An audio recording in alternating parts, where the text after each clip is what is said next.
has an inherent longing to enter the womb.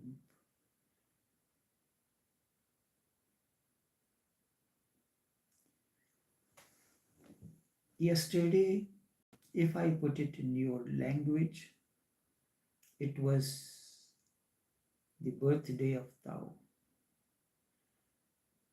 When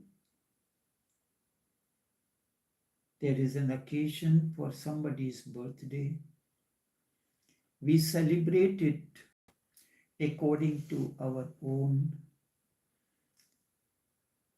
consciousness. This is the correct way. Everyone does according to his own inner capabilities. That helps me to introspect in this coming year. How do I have to interact with a particular person? It is like a gardener. When every morning he goes to the garden, there are many flowers that have blossomed from the time he has left the garden to this morning. So a poet has given it a poetic form and said, looking at the gardener, the buds are having a conversation among themselves. Today is the day when all those that have blossomed will be picked up. Tomorrow will be our chance. Everyone celebrates it his own way. But in a way, birthday, birth, the age is a number. Many of you have a credit card facility. The bank gives you a certain limit. And as you spend the money and you go on paying the money that you have spent, your limit remains the same. $1,000 or $5,000. But God, when you are born, gives you a credit card whose limit is fixed, it goes on depleting. Whether it is not money, it is in different terms, but it cannot increase.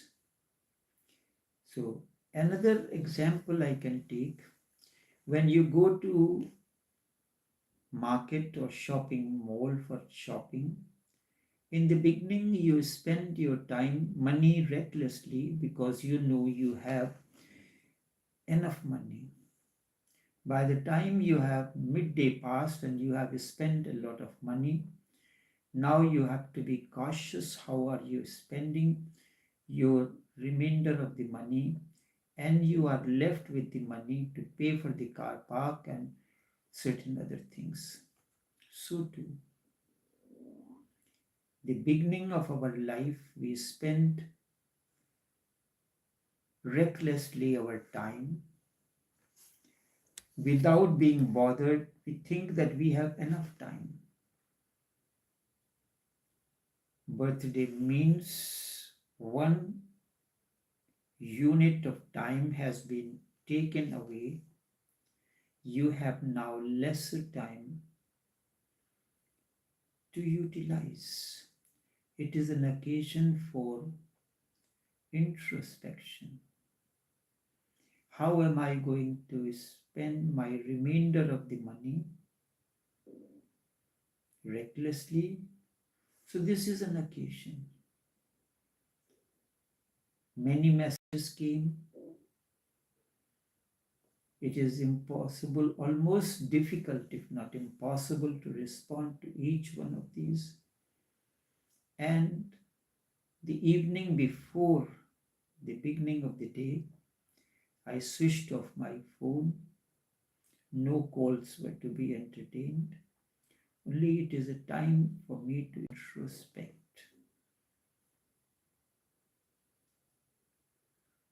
And then the normal social commitments and so.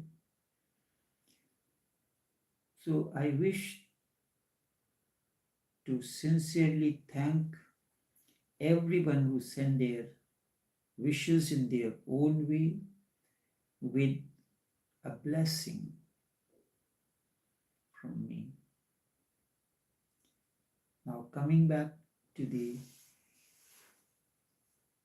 it is true, every man has an inherent longing to enter into the womb. It is part of that.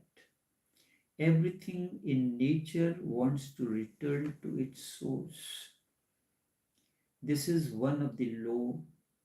Whatsoever happens in between is irrelevant. Every circle comes to an end or to the very beginning, the original source. It is cycle. Wherever you are, from there you begin. This is 6 o'clock in the morning in the Eastern time. It starts, the program starts, live streaming starts at this hour. It will start going into a clockwise direction. And then tomorrow morning, when once again the clock struck 6 Trinidad time, it will begin another program. This is the law of nature. A flower blossoms. Let us put it as starting from here. A flower blossoms, spreads its beauty and fragrance. In the morning it is fresh. As the sun is high on the sky, its petals starts withering. Some flowers wither by evening. Some flowers takes a little longer time to wither. Then when it withers, its petals fall. They go into the process of circulation. The leaves fall, remain around the tree, decompose and become manure. Pollen is taken away by the bees and butterflies to continue the process of creating a new breed, and bees collect the honey,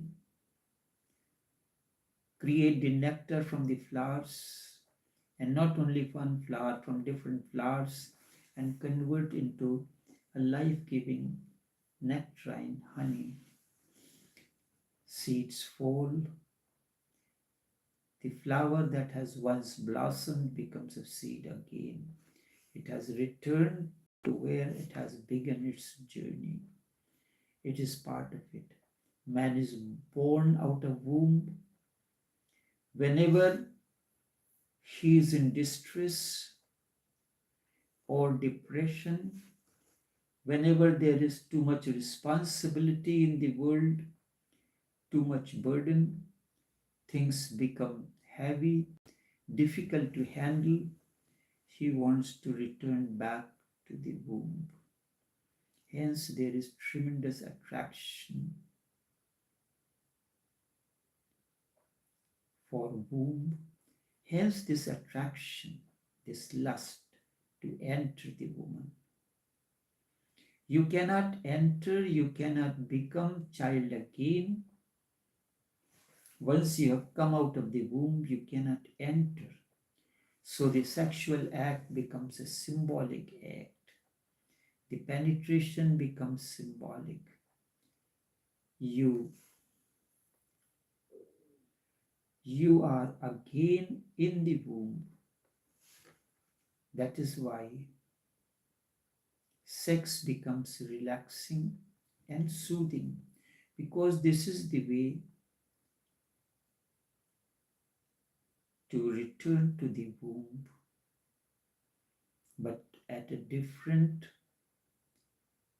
rotation, different level. First, you grew in the womb and you come out of the womb, you cannot return to the womb, but you need a womb to enter. Sex becomes relaxing, it attracts, it becomes soothing, all tensions are gone, your mind becomes unburdened. In this moment, at least, you are ecstatic. So, in a way, sex is a catharsis of all those burdens, all those moments when the things have become heavy, your responsibilities are too much. You enter into the state of sex because there is catharsis and it becomes ecstatic. You are purged out of much dirt. As a result, sex becomes a release, catharsis, catharsis of burden and all those things which has made your day difficult. It's a release, a relaxation, and woman becomes a womb. This applies from the both sides. Not only man, but man and woman both become burdened and they need a release. So they need each other's company. A woman becomes a womb. This is part of the attraction, part of the lust. You may not be aware of it, but all that we have created for comfort is womb-like. In a room closed at body temperature, silent, you can relax easily. The room closed at the body temperature, where there is silence, you can relax easily. When you want to relax, you go to the bathroom. You keep the temperature of the water at the body level. You are alone. It is closed. You relax very easily. It is womb-like, and if all the qualities of womb are there in your sleeping room, you will fall asleep faster. So everyone, when comes after the day's work, tired, he goes into the solitude of the rest room, which is closed. You set the temperature of the water at the body temperature, and it refreshes you.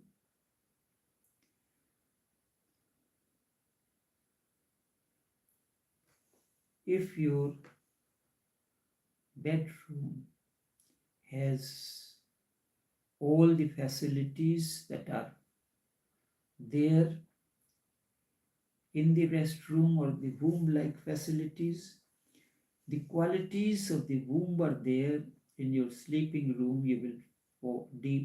you will sleep deeply. Even clock on the wall helps. The tick-tick sound becomes a music. It is the same music. It is like the heartbeat of the mother going on, tick, tick, tick, tock, tick, tock. For the child in the womb, he goes on listening to it. Tick, tock, rhythm. is helpful, the mattress, the pillow, all the things we use are really womb like. Now, scientists are of the mind that sooner or later they will make exactly womb like sleeping chamber, exactly the same, because they will give you the deepest sleep possible. The ultimate conception that we know as return to the cosmic womb is nirvana or liberation or enlightenment is also womb like. In the womb, the child is free of any responsibility. He never comes to know any desire.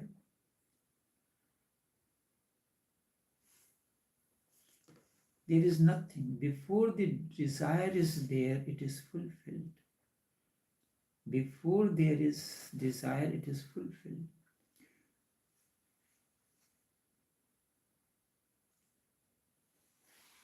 This is known as the womb becomes a wish fulfilling tree.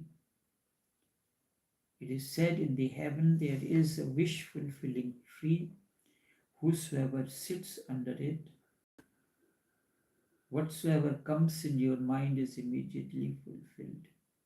There is no gap, no time gap between desire, demand, and supply. Those who are deeper into meditation, they will know that their life, their desires are fulfilled with least problem. Yes, they have to make an effort, but a little effort, the result becomes manifold. The things which say the life has become much easier. Whereas in the past they have to work harder in order to achieve $1.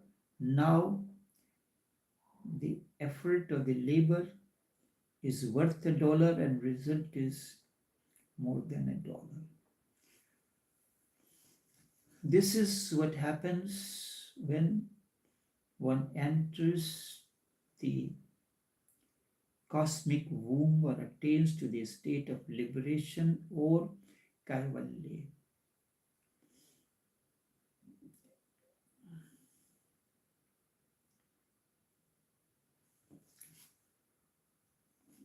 Child never becomes aware that he is thirsty before there is thirst. It is fulfilled. He never becomes aware of any strain.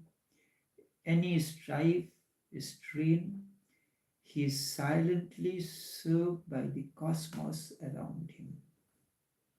Those who have experienced, attained to depth in meditation, who have the glimpses of liberation, they know that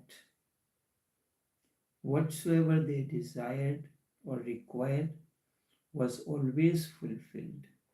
They do not know how, but mysteriously they were being taken care of. Psychologists say that is why child in the womb cannot be conscious, because for consciousness strife is necessary, struggle is needed. Consciousness grows only when there is demand, then there is a time gap, and then supply. So when you are going through the spiritual process of transformation, conscious in the womb you were unconscious, but in the moments of When you enter the cosmic womb, you are conscious. Consciousness is there. For this, you have to go through this struggle, and then you realize there is a demand, then comes a gap, and then the supply. That time gap that comes between demand and supply makes you more and more conscious. That is why there is this gap between demand and supply. You realize that the month end is coming. You have the commitments of the month end, the rent, the insurance, this and that, and so. But you are conscious that you will be taken care of. With this trust, the supply comes. That time gap makes you more and more conscious and allows you to go deeper into it. So the child is asleep for 9 months together. Not for a single moment does he become alert. There is no need for him to be alert. All needs are fulfilled. There is no pain, no suffering, no tension. So alertness is not possible. Alertness or awareness is possible only when you go through the pain or suffering and the gap between demand and supply. Child sleeps, and when he is born, it comes like a deep shock that Freud says no one ever recovers from this shock of the childbirth that is traumatic. It remains like a wound in you. It remains like a wound into you. And in a way, Sigmund Freud is right. When a child is born, it comes like a shock. He is thrown from the Garden of Eden, out of paradise. Everything was so beautiful that he was asleep. It was so comfortable that there was no need to be awake even for a single moment. It was a dreamland, and now he has been thrown out forcefully. There is every possibility that the unconsciousness of the child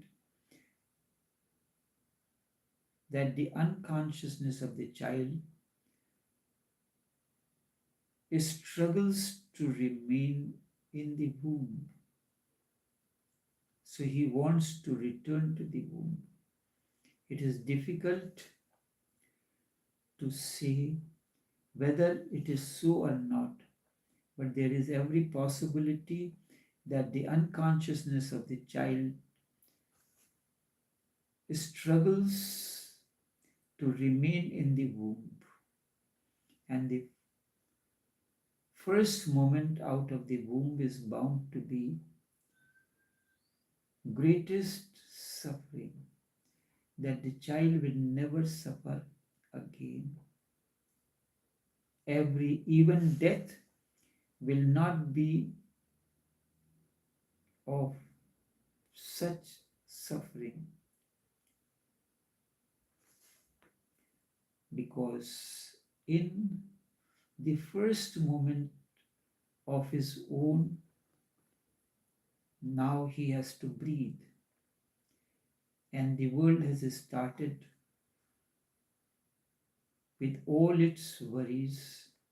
Now he will be the center, and he will be responsible, and he will have to carry his own cross on his shoulders. These are symbolics. Man thrown from the Garden of Eden, and every Jesus has to, if a Jesus has to become Christ, he has to carry his cross on his shoulders. He is thrown out of the mother, which is the womb, which is the paradise. He will have to breathe and to cry, and when he is hungry, and now nothing is certain. Whether he will be hungry, he will be fulfilled or not, is not certain. It will depend. He has to become totally independent. Now, for every need, he has to struggle, and then we provide every comfort for our children in every way so that the shock is reduced and it is not so much. The mother goes on fulfilling the needs of the child immediately. This is how the life goes on. Because of this, the child comes to feel that he is the center of the world and the whole world has to follow him. Just cry and the whole world has to fall at his feet. This gives him an egoistic beginning. So ego grows this way. Thus the process of the life continues. Everyday responsibilities will grow. Let us continue this process tomorrow. So enough for now.